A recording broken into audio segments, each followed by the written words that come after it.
Mr. Swanson, would you introduce yourself? Yes, thank you. Steve Swanson, I'm a parent, an engineer, a retired business executive, and a 20-year volunteer in education here in Texas. And I'm grateful and thankful that we're focused on money and students. We need them both, and we shouldn't waste either of them.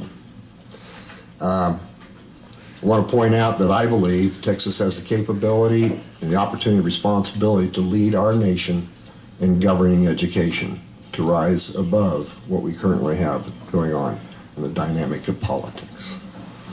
Our taxpayers, Texas, already pay for performance for productivity. Performance by our commissioner and our school district leaders to fulfill their existing statutory responsibilities to serve the needs of students, not harm them, and effectively use money, not waste tax dollars. Working with parents, students, and educators, I experienced the importance of listening and respecting them. Hearing their stories, not test scores, is a good way to assess education. Working with them in the first school closed and reconstituted by the accountability system, I gained firsthand knowledge of the unfulfilled statutory responsibilities of the commissioner, school board, and superintendent. And this led to statewide research that reveals what is real about Texas government. We assess students. To lead, Texas must demonstrate leadership by assessing its own governance. Current data for performance in our executive and legislative branches includes, and I believe that may be one of the reasons we're talking about it today, we had a couple judges give us an assessment of our financial system. One said it was Byzantine, and the other one noted that no one knows how much the required education really costs. Justice Willett and Judge Dietz. Recently, the vice chair of the Commission on Next Generation Assessments said nothing in response to a question, what is being done for special needs students? My heart dropped. And we have statewide research that's in the package that I have here for you right now.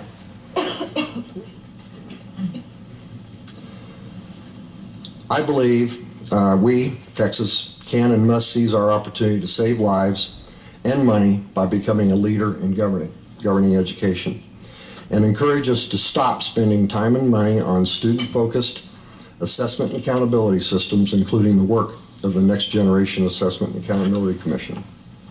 I do welcome your questions about my experiences and the governance ratings from our research.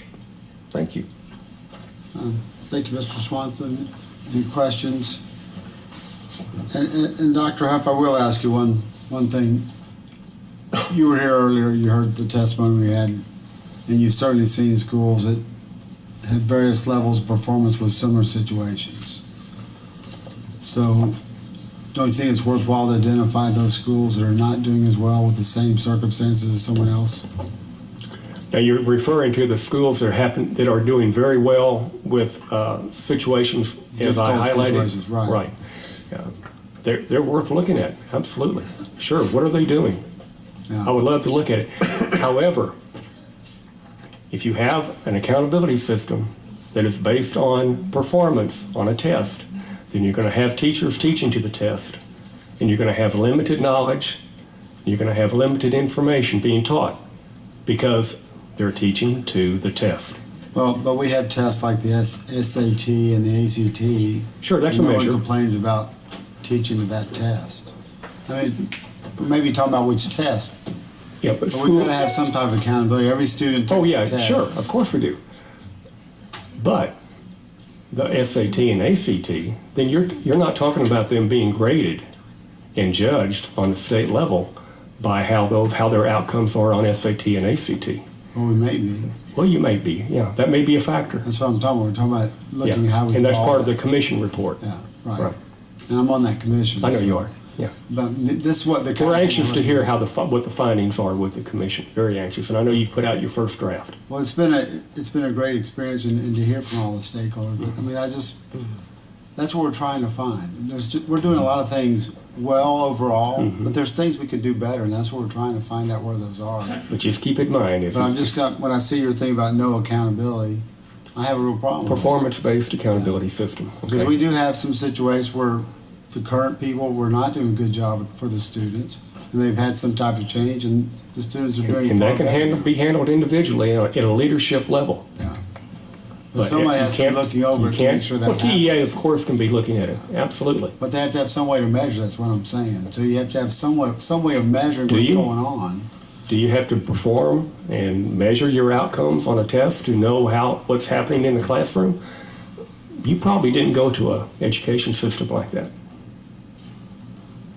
I had to take tests. Well, you took an SAT, you took an Iowa test of basic skills. And That's a diagnostic test. okay. You probably got a pretty good education, Senator Taylor. I would bet. Well, the system was a lot better than I was. Let's just leave it at that. Mr. Chairman, I have a question for Professor Huff. What does an accountability system look like if it is not a performance-based one? That's a good question. And what it Were would you go... criticizing the performance-based one, so surely you have the alternative in mind. Sure, I do. You go back to the reputation of the school, leadership-driven accountability coming from the Board of Trustees and the superintendent at the local school level, which is what parents would love to get back to. They would love to get back their local control. They know they don't have it now. You judge a school on the percentage of their kids that perhaps go on to college or junior college. You look at their vocational programs. You look at what kind of music programs they may have. You look at the full gamut of the program, not just 2 areas or 4 areas. So the reputation of the school carries a lot of weight, and the taxpayers will demand that the reputation is there. The taxpayers of the community, the parents, will demand that they have a good school. Who judges the reputation of the school district? The community, the taxpayers. But you seem to be suggesting a system that is more anecdotal as much as anything else. Well, we haven't always had a system like we have now. And I know that there were problems back with the old method. And I'm not trying to say that what we had in the past was better. But what I'm telling you is we have limited the education of a child because we have brought it down to a test. And because the accountability is so high, such a high stakes area, because it's very high pressure, teachers' jobs are on the line. If you walk into a school that is in level 3 or level 4 school accountability in the school improvement program, you could cut the tension with a knife. Okay, thank you. Thank you, Mr. Chairman. Thank you. Thank you. And we're not arguing. We're just trying to. Hey, no, I don't. I believe. Yeah. I appreciate the questions. And there was a time we had no system, and that's when we found out we had kids graduating that couldn't read, which is We still do. The pendulum is. We still do. We still have that. We still do. Hopefully, there's a whole lot less of it. You had something real quick. Real quick, I just want to say in answer to the senator's question, I think if we start assessing the top, which becomes their outcomes, which becomes the input for the success of students. It's not that we don't want performance, but where we want to start looking at the performance by those who have the most power and the most fulfillment and most responsibility to fill their fundamental roles to serve the conditions for our kids to learn. Their input is foundational to the success of a child. Both. We need both. So tell me, you're testing the principal? No. I'm talking about, you look at the responsibilities that I discovered 3 years ago in law for the commissioner and the school board and the superintendent. They're profound. And they all lead to serving the needs of kids, providing the conditions for their learning, providing a better chance for success for their learning. Then we can then look and see how our student outcomes are. But I prefer to personally look at our governance outcomes to set the ground and the foundation for our students' success. Thank you. And is anyone else wishing to